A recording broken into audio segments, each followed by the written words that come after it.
So, yung friend natin is nasa ibang bansa and nasa New Zealand. So, mostly ang gamitin na lang natin na reference is itong detail store at saka itong super cheap. So, medyo accessible to sa kanya eh.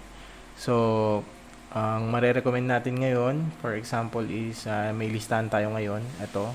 So, wheel cleaner, itong brake buster. So, pwede niyang gawin is pwedeng itong spray muna or pwede rin itong galon na. Yan.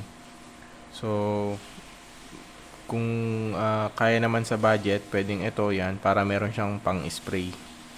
Or kung katulad ng ginawa namin sa first video, may IK foam sprayer. So, pwede naman to dilutable naman. 1:5, 1:3, 1:1. Ayan. So, ito, brake buster, wheel cleaner. So, meron sa kanya available. Next natin is yung degreaser naman. Wala akong mahanap na medyo okay sa kanya. So, ang pwede nating i-recommend is para lang kompleto yung linis natin sa gulong is itong Guion Q2R degrease at saka itong 3D orange degreaser. So, I think pwede ito. Medyo mas mura ng konti pang maintain sa kanyang sasakyan. Ayan, ito. 3D orange degreaser.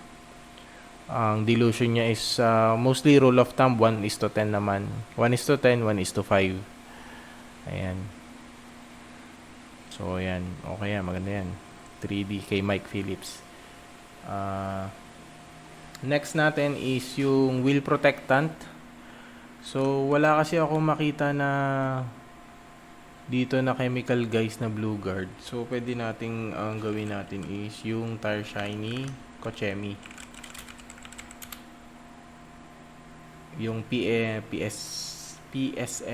Asa na yun?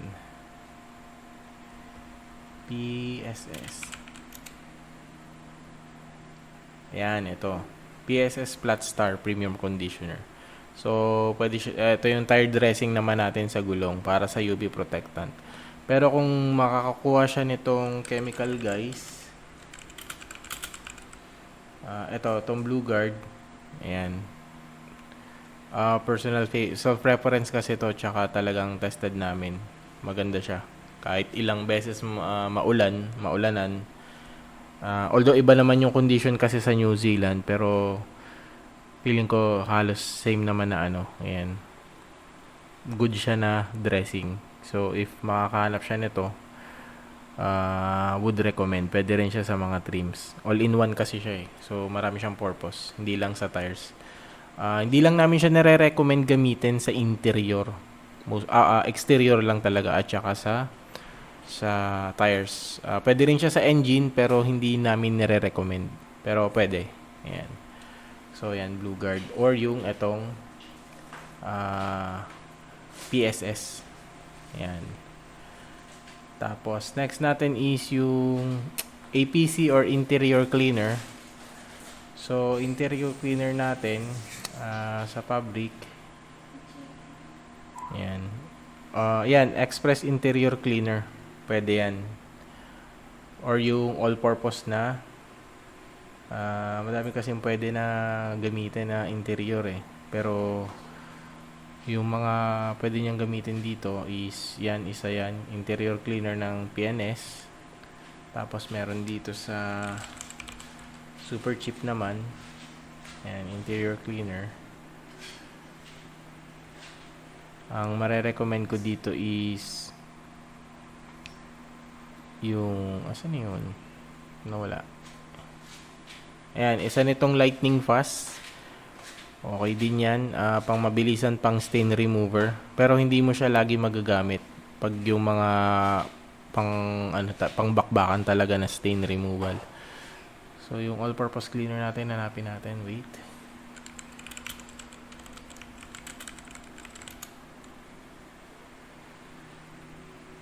Ayan, ito. Itong Meguiar's. Ayan. Ayan. All-purpose cleaner. So, meron din naman siyang dilution. Mostly 1:10 or 1:15 din yan. So, dito kasi medyo meron na interior cleaner na fabric cleaner. Merong step 1, 2, 3 CPNS. Pero, ayan, katulad nito, carpet bomber. Ayan, ito. Finisher at saka Terminator. Pero since hindi naman pa ganun kalala yung itatackle niya, kahit ito lang, interior cleaner lang na ganito, PNS Express. Para lang bago natin lagyan ng protectant is talagang malinis siya. Tsaka hindi sayang yung protectant na ilalagay. So after mo niyang Express Interior Cleaner, ang next ko ma-recommend naman ay itong dito meron BRP ng chemical guys. Yan. So ito kahit ganito lang na itong 473 ml lang. Sulit na yan. Water-based siya. So siya yung recommended namin for interior. Naglalas siya up to 2 weeks, 3 weeks. Siyempre, nawawala din kasi yung human oil natin kumikis ka sa mga sidings. Pero bang for the buck siya para sa amin. Ayan, BRP. Pwede siya sa vinyl, rubber at plastic. Ginagamit namin siya sa interior, mga sidings, dashboard, na plastic trims. Tapos sa engine ginagamit namin siya kasi water-based siya. So hindi siya combustible. Tsaka ang maganda yung finish niya, natural look, hindi shiny. Pwede rin siya sa gulong, kaya lang kasi sayang naman since water-based siya, madaling mawala. So recommended lang namin siya interior at saka ayan, pang engine. So okay yan, BRP. Tapos next natin is car shampoo. Car shampoo natin is dito sa detail store meron solutions. Car shampoo natin is yung Kochemi meron dito, yung GSF. Ayan, Kochemi GSF. Yan, ito. Meron kami nito, super ganda, super foamy. Kaya lang medyo pricey. So self-preference lang din, pwede mong pamilian kung itong GSF, pwede kang pumili nung PNS Pearl Auto Shampoo. Yan, ito. Kung merong Amazon, siguro pwede din. Ayan, Pearl Auto Shampoo, if makakanap ka nyan. Para kahit naka-ceramic or naka-wax, pwede. Tapos, meron naman dito sa Super or Cheap, Megwires. Okay din to. Yan, ito. Yan. So, gold class. So, ito yung mga shampoo na pwede mong gamitin. Yan. Na marirecommend namin. Wala kasing MTX dyan para budget talaga. So, yan. Next naman natin is snow foam bottle. So, kung wala ka pa nung dito kasi marami ng bundle. Yung, yan, ito yung mga ganito. Ang hindi ko alam is kung compatible ba dun sa gun na meron kayo. So, ayan. Ito, big boy. Ganda rin yan. Balik tayo sa exterior. Tapos, triggers and gun nozzles. Ayan. So, ayan. Ito.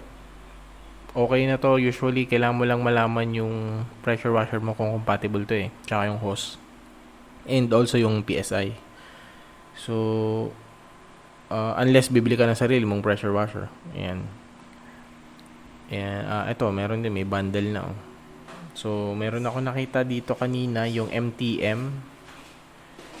Ayun, talaga, kaso mahal yun Ito, MTM Hydro. May kasama ng foam bottle. Ayan.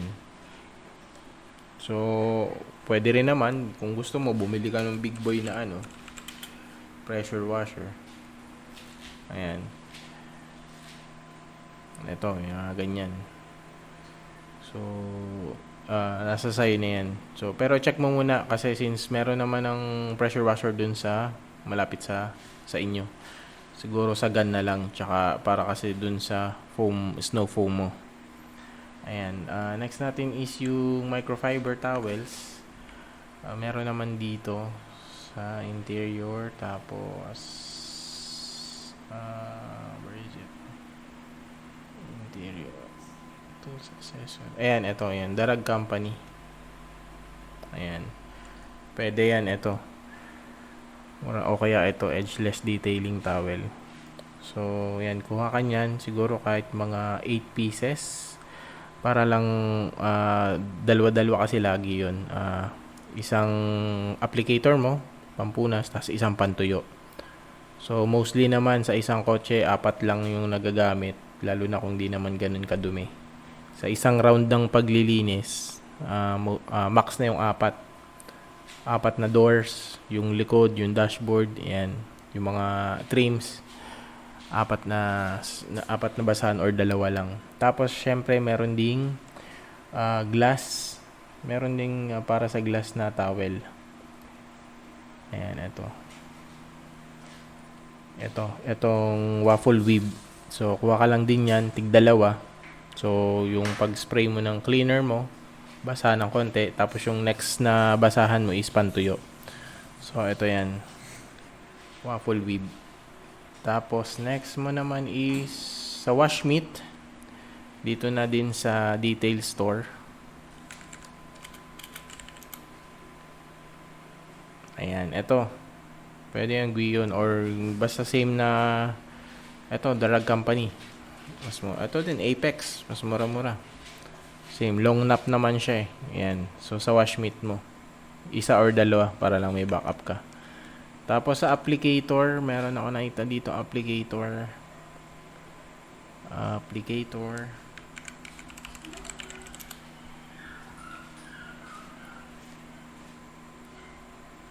Ayan, yung ganito. Applicator sponge. Gagamitin mo to para naman sa BRP.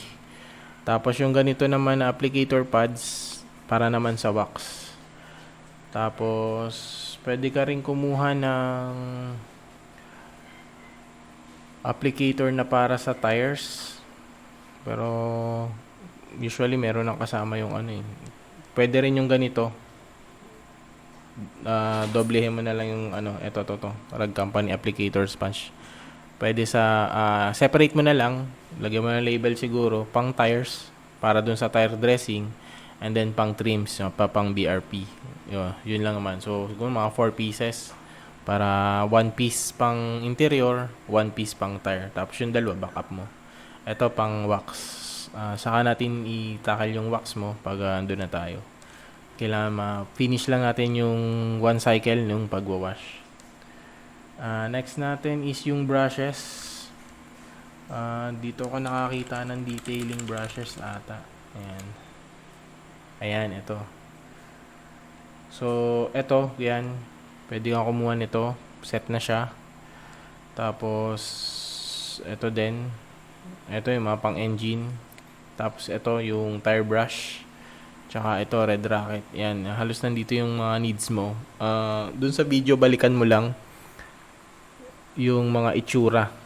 So, pag kasi sa physical store, ito, heavy duty, physical store, para kang sa Toy Kingdom yan. Ibang level na yung makikita mo na, kailangan ko nito, kailangan ko yan. So, iba yung feeling yan pag nakita mo to. Ayan. So, since yung nakita ko yung mugs mo is, yun nga, dun sa kotse mo, pwede ka kumuha isa nito at saka isang yung medyo bilugin. Ito, yan, flathead. Para kasya dun sa inseams nung mugs.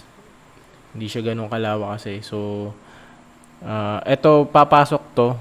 Pero baka in the long run, baka mabarag. Pero feeling ko hindi naman. Basta, hindi mo naman kailangan diinan eh.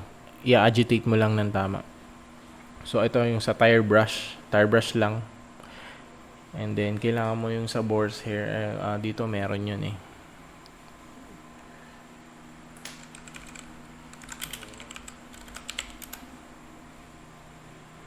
Ayan, ito. Ito yung mga malalambot. Ayan, Detail Factory. Ayan, pwede to sa mga consoles, sa loob, sa interior. Ayan, ito. Maganda rin. Ayan. Boar's hair. So, may level din kasi ng pagka-stiff yan eh. So, pwede siya sa leather, ayan, sa mga tires, sa mga trims. So, ayan, self-preference na lang din. Basta safe yung boar's hair. Wag lang yung nylon na matigas. Mararamdaman mo naman yun eh pag ano. Ayan. Pero safe yan. Yung boar's hair, exterior or interior.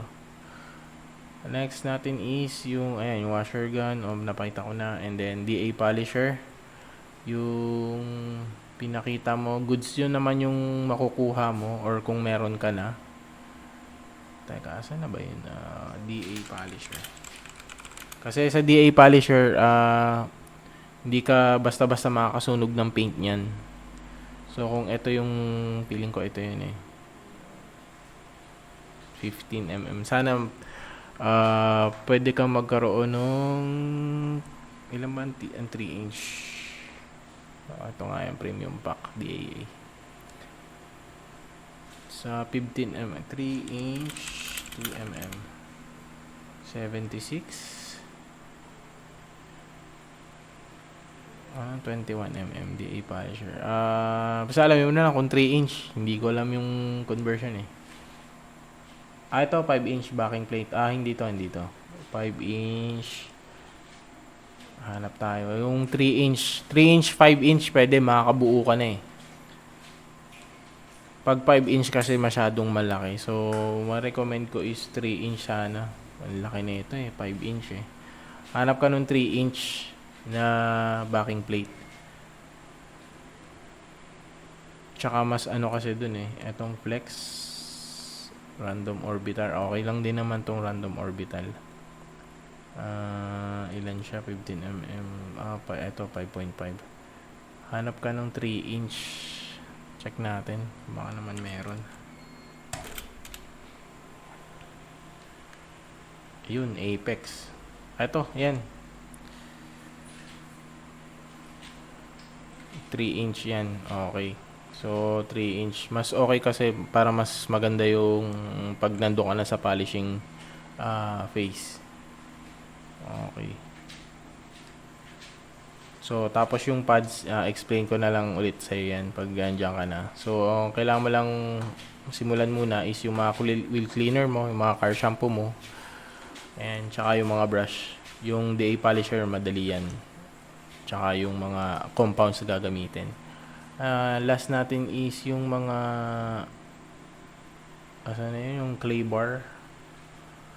Ito, decontamination clay. So, sa pagpe-prep natin, bakit walang clay bar dito? Any clay bar naman kasi pwede. Kahit siguro yung medium lang, wag na yung hard. Ito, ultra clay bar. Pwede yan. Yan. Darag Company. Yan. Okay yan. So, kuha ka ng isa nito. Pero pag pag doon na tayo sa part na magpa-polish. So, ano mo lang, i-budget mo lang na kukuha ka nito. Clay bar. Meron din naman yung chemical guys na clay bar. Ito kasi yung gamit namin currently. Ayan, ito. Hard. So, sobra magmaring to. Required ka talaga mag-polish. Any clay bar naman kasi, required ka mag-polish talaga after. Ayan. Pero madalang naman ka magki-clay bar. So, hindi ko alam kasi yung condition din naman sa New Zealand. Pero, isama na natin yan para once in a while, mag-clay bar ka tapos ipapolish mo. Ayan.